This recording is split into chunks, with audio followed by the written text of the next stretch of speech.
fiery horse with the speed of light, a cloud of dust, and a hearty hi-yo Silver, the Lone Ranger.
With his faithful Indian companion Tonto, the daring and resourceful masked rider of the plains led the fight for law and order in the early western United States. Nowhere in the pages of history can one find a greater champion of justice. Return with us now to those thrilling days of yesteryear. From out of the past come the thundering hoofbeats of the great horse Silver. The Lone Ranger rides again. Come on, Silver. Let's go, big fellow. Hi-yo, Silver. Away!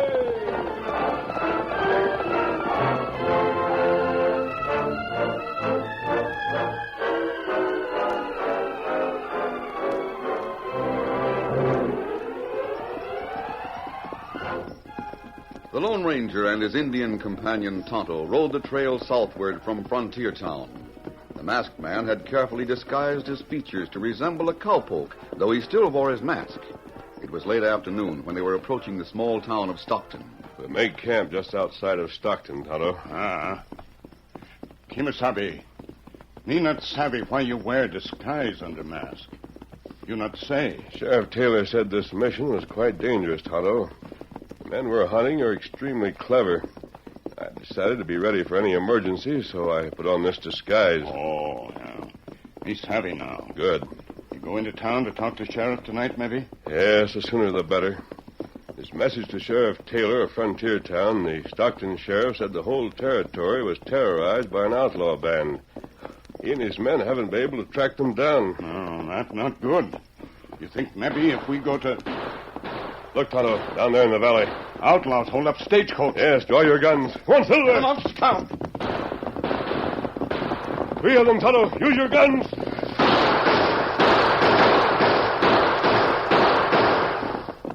Them see us.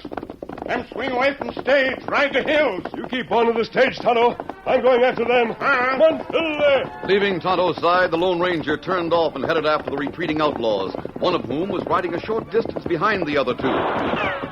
In spite of the bullets which whined too close for comfort, the masked rider of the plains holstered his guns and continued to follow the fleeing man before him. Guns empty now. Faster, Silver, faster, boy. The mighty Silver gradually closed the gap between the Lone Ranger and the outlaw, who from time to time glanced back toward the great white stallion and the masked man fearfully as he seemed to urge his own horse onward. Then he did a surprising thing. A look of puzzlement came over the Lone Ranger's face as he, too, reined Silver to a halt. Oh, Silver, away. Oh, don't move, you. Really, I have no intention of making any move that might cause you to use one of those ominous-looking guns, my friend. Take that handkerchief from your face. Of course. I don't suppose I'm in a position to demand that you remove your mask. There. Your face is familiar, and yet If you've ever been to Arizona, you're said to have seen handbills on me. I've known there as Gentleman Jim. Yes, of course. Gentleman Jim, the most notorious outlaw in Arizona. Thank you. It's no compliment, I assure you. Your presence here explains a great deal. I'm taking you to the sheriff in Stockton. Really? That might mean a quick and unfortunate end to my career, my friend. And I certainly wouldn't like that. Stop stalling. We'll start back now. And Sorry, but I'm not going. Neither are you. What do you mean? I know you're the Lone Ranger.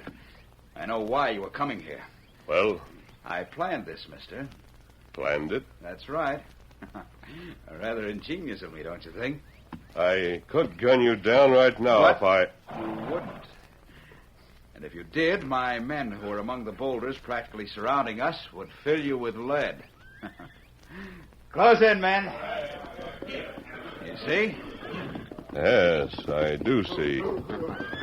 That stage holdup was put on for your benefit. I rode out there with 2 of the men, and the rest stayed hidden here. I knew you'd follow me into the trap. You sure outsmarted him, Jim. He fell right in with a plan. We got our guns on him. You won't be needing those guns, mister, so just drop them to the ground if you don't mind. Well, Drop them. All right. I'll take care of them for you. These are very fine guns, my friend. Just about the finest I've ever seen.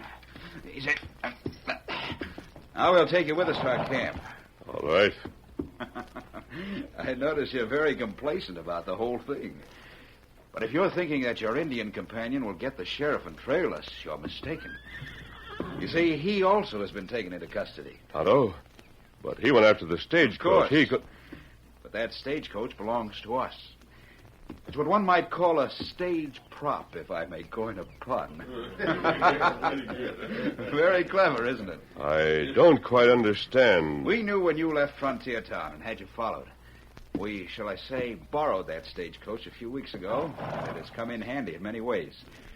2 of our men were on the boot and 2 were inside. Oh, I see. We put on that fake holdup when we knew you and your friend were on the trail back yonder. You both responded splendidly to my plan. Now you are both our prisoners. Let's go. Get it. Come on, Silver.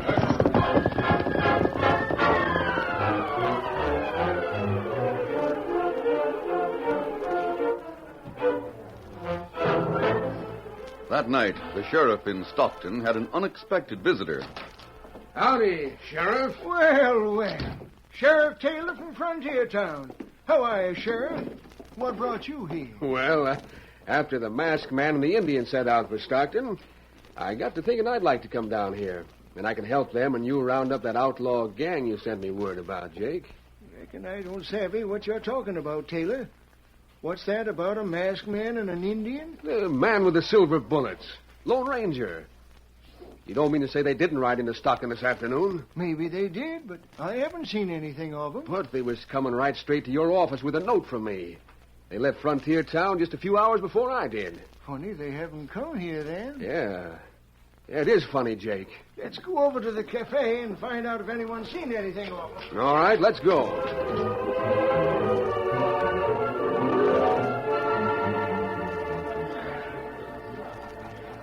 A short time later, Sheriff Taylor of Frontier Town and Jake, the sheriff of Stockton, sat at a corner table in the cafe talking in confidential tones. Didn't find out anything, huh, Jake? Oh, I asked my deputy. He's been around town all day. He says no hombres of that description come into Stockton. Could be that your friends saw an interesting bit of sign they thought might lead to the outlaws and decided to follow it, Taylor. Jake, when that masked man says he's going to do a thing, he does it. Oh. He said they were coming right straight here to see you first. They should have been here before I arrived. Wait. Hi, boys. Hello, Jim. Wait a minute. Who is that smooth-looking hombre? Gambling Jim, the boys call him. Real slick with the cards, and polite as all get out. Been in Stockton for the last month or more. Comes in here most every night. Oh, I see. Well, Jake, holy smoke, Jake. What's the matter? Those guns he's wearing. What about him? They're mighty fancy shooting irons, all right. But he's got plenty of money to buy. Has he been wearing them guns before tonight?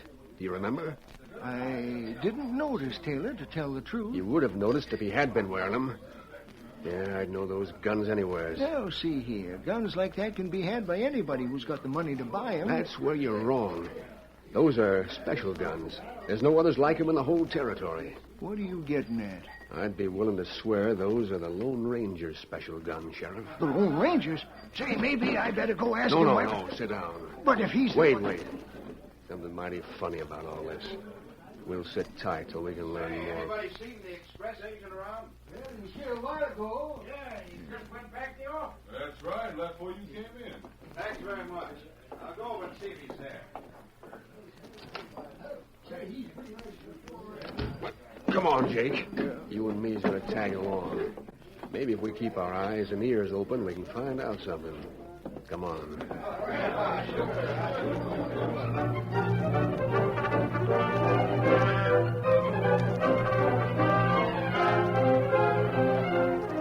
Sheriff Taylor and the Stockton sheriff followed Jim to the express office. After Jim had entered the lighted office, they moved around to the side window, which was partly open. I have some gold that I want. Sheriff, if we move a little closer, we can hear what they're saying. Come on.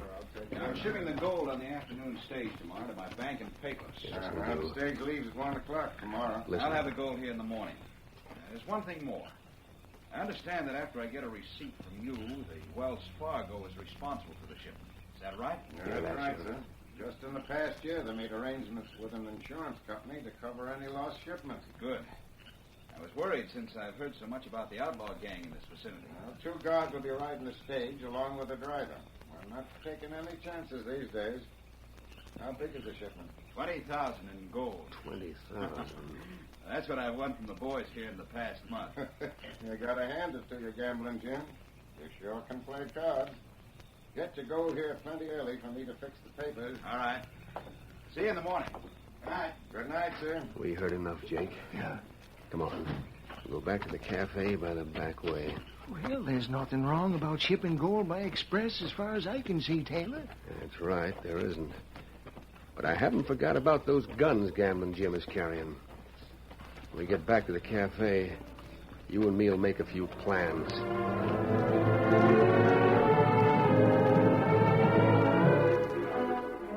It was after midnight when Jim, unobserved by anyone, slipped out of town and headed for the outlaw camp. Meantime, in a cabin at the camp, the Lone Ranger and Tonto, bound hand and foot, lay on cots waiting for what might happen. They heard Jim rein up outside. Here comes Gentleman Jim now, Tonto. He's been gone since they brought us here. What you thinking plan do? We'll find out soon enough. Well, still with us, I see. Not by choice. Sorry to make you so uncomfortable, but because of your reputation, I couldn't take any chances, my friends. Get to the point. What are you planning to do? You want to know the worst, huh? I'll tell you in a moment.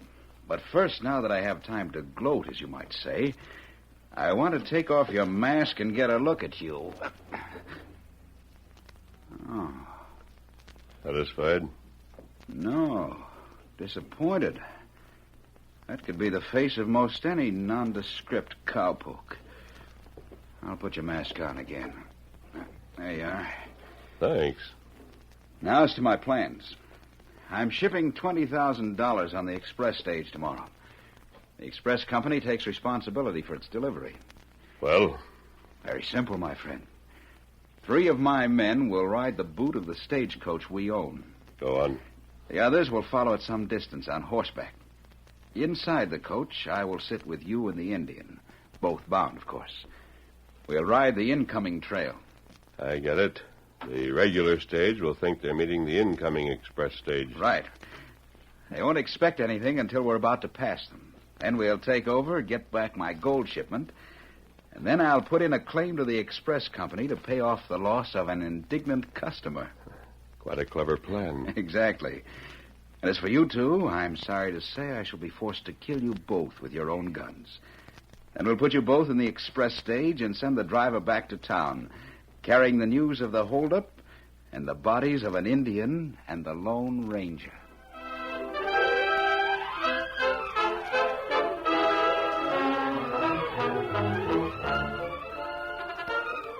The curtain falls on the first act of our Lone Ranger story. Before the next exciting scenes, please permit us to pause for just a few moments.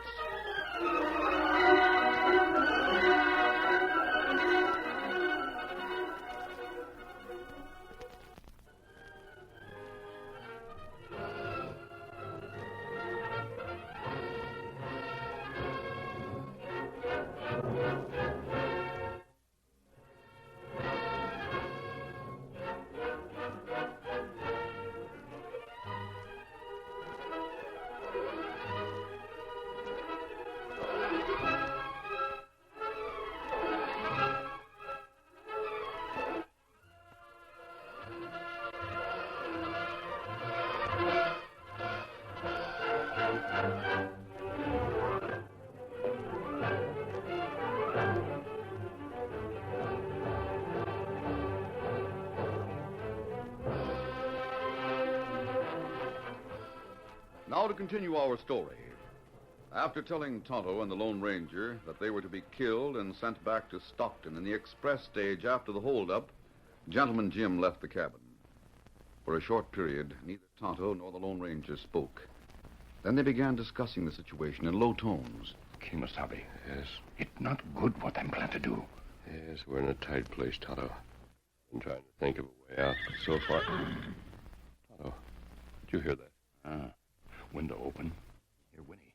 And it sounds like Silver. Yes, it is Silver. Must have broken his halter and came here where he last saw me. Tonto, got to get to that window. Not to wriggle over to the window somehow. Good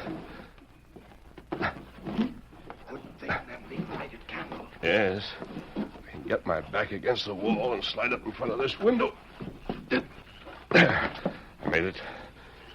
Silver. Here's Silver.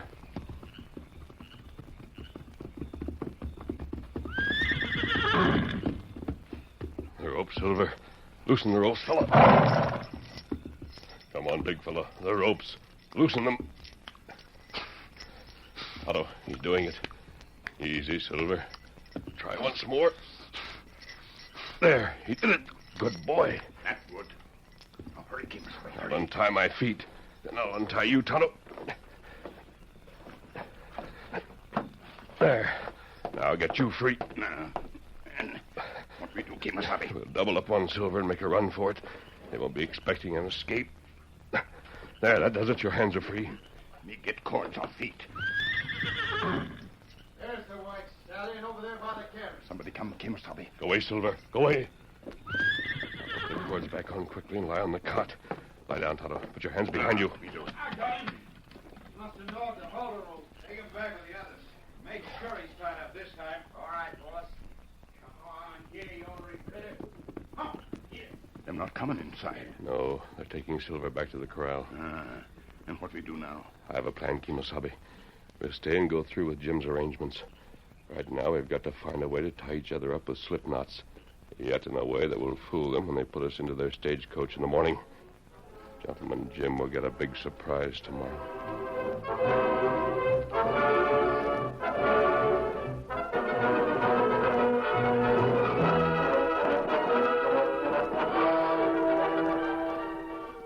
It was almost noon of the following day when Gentleman Jim returned from Stockton, where he had settled arrangements for the gold shipment. He and two of his men entered the cabin where the Lone Ranger and Tonto were waiting. Well, the time's come for us to take you and the Indian for a nice stagecoach ride, mister. If we weren't tied hand and foot, you'd never get us into that stage of yours. But you are tied, my friend. By the way, I thought you'd like to know. The men who follow us will lead your horse to the Indians. After we've disposed of you, I'll use that stallion for my own mount. Let the boys toss up for the Indians' paint. You'll never ride Silver. I have a way of taming horses just as I can tame men, Mr. Lone Ranger. I'll get to ride 'em all right. I'm already wearing your guns, you know. Fact is, I'm quite proud of them, too. Let's get going. Yeah, boss. We have to circle around with the stage for quite a distance, so as to look like we're coming from Pecos when we meet up with the express stage. Stage is ready to leave. Stopping outside now, Jim. All right. Carry these two hombres out and put them in the coach. All right, boss. I'll sit between them. Then we'll be on our way to carry through the best plan I ever made. The town of Stockton is in for a shock when the express stage returns carrying the Lone Ranger and his Indian friend. Both dead.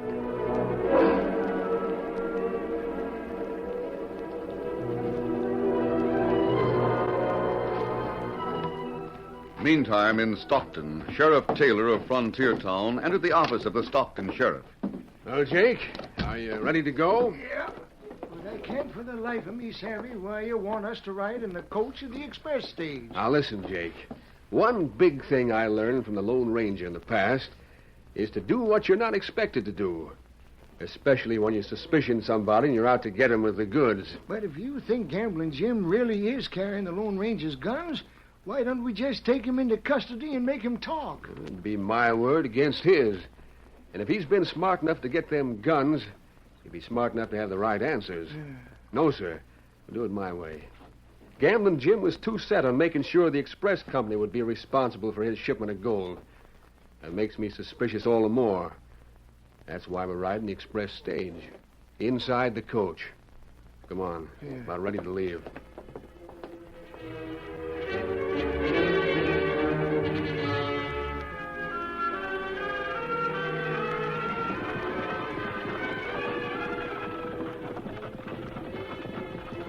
After leaving the hideout camp, the stagecoach owned by the outlaws took side trails to the west for many miles until they reached the main trail from Pecos to Stockton. Then turning eastward, it headed towards Stockton. Gentleman Jim sat between the Lone Ranger and Tonto in the coach. Since the Lone Ranger and the Indians seemingly had their hands securely tied behind their backs, the outlaw chief didn't think it necessary to sit with drawn guns. The Lone Ranger had counted on this, and he and Tonto glanced down from time to time at the masked man's own guns, which rested in the outlaw's holster. For some distance, they rode in silence. Then Gentleman Jim spoke. Look, coming around the bend up ahead, the express stage. They don't suspect a thing. Quite sure of yourself, aren't you? Why not? I outsmarted you easily enough. I guess I better cover my face with this handkerchief. There. Now, when the stages meet in a few minutes, the drivers will stop as they usually do. I'll shoot you and the Indian. The shots inside this coach will attract the attention of the express stage guards momentarily. Then my men will go into action. As Gentleman Jim talked, the Lone Ranger and Tonto quietly eased their hands from the cords without the outlaw suspecting. Then the Lone Ranger gave the signal. Now, Tonto. Got gun. Hey, Don't move, mister. You've got 2 guns on you. What? You're tied. I don't see Something for you to think about a while. When the stage is stopped, don't make a sound. You understand? Those guns speak pretty loud, mister. Good. I got the cord. There. All right, loosen yours, Tonto. Get loose now. Take the cords and tie Gentleman Jim. Me tie 'em plenty good, too. I must say, this is a most embarrassing situation for me. You have any idea your men might rescue you? Give it up. Use his handkerchief to gag him, Tonto. Me finish tying, and now me gag him. That isn't necessary. Now him not yell out.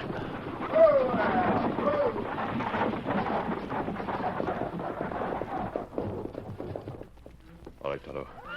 Step out on the offside and cover the outlaws on the boot. I'll get out on this side. Hey, what the? Hey, loose. The Indians got us covered. Sheriff Taylor, look! A masked bandit! Hold your fire, Jake! That's the masked man I told you about. What's that? What is it? Hold everything, guards. This masked man's a friend of mine. Howdy, mister. Well, it's sure surprising to see you and Tonto here. Hello, Sheriff Taylor. What brings you here in the express coach? We didn't expect to I find... got suspicious seeing a certain hombre in town wearing guns like yours. When he sent gold on the stage... Good figuring, Sheriff. Those were my guns. I have the man you saw on the coach there. This stage is owned by the outlaws. They were going to hold up the express. Well, doggone, just as I figured. The rest of the outlaw band are back over the hill, waiting to hear the shooting. Then they were to ride in to help. We have a posse back around the bend following us. You deserve credit for smart thinking. We'll have to work fast in order to catch the others. Now, you, the sheriff of Stockton, and the guards, get into the outlaws' coach quickly. We'll tie up the outlaws on the boot. And along with Gentleman Jim, we'll put them in the express and start it back to Stockton. All right, let's get busy. The lawmen worked quickly, and the outlaws, with their chief, were put into the express stage. The 2 sheriffs and the guards got into the outlaws stage with the Lone Ranger and Tonto. 1 guard sat on the boot. All right, driver. Turn around and start back to Stockton with the prisoners. Right after we fire a few shots in the air. Right. Use your guns, men, and make it sound like a short battle. Now, get going with that express stage.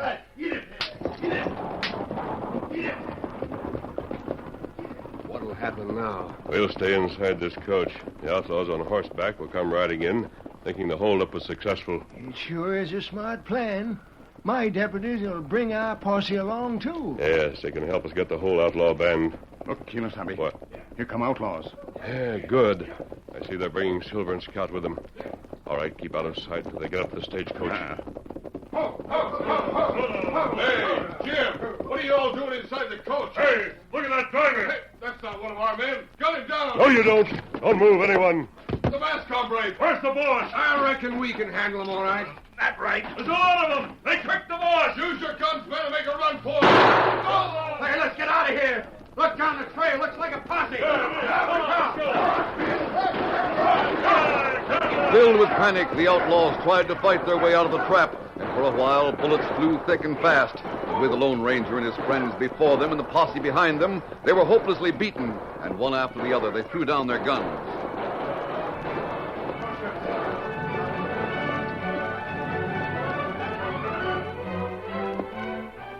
Well, it looks like we got 'em all. Thanks to your tricks, my friend.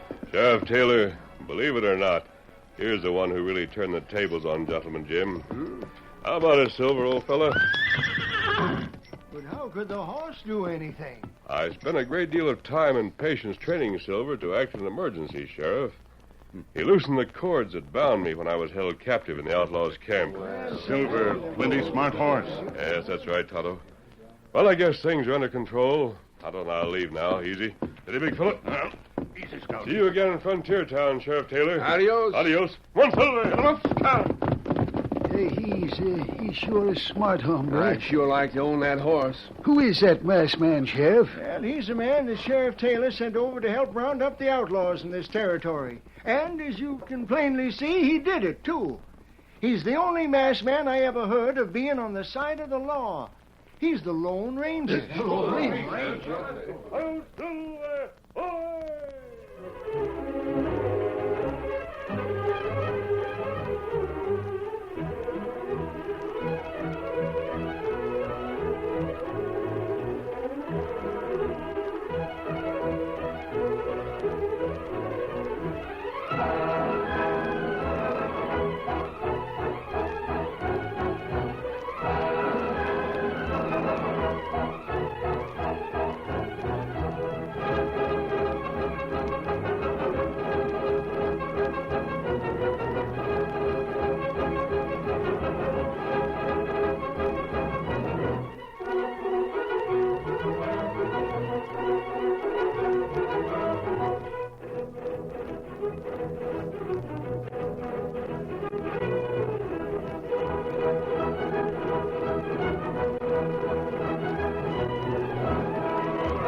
The story you have just heard is a copyrighted feature of the Lone Ranger Incorporated.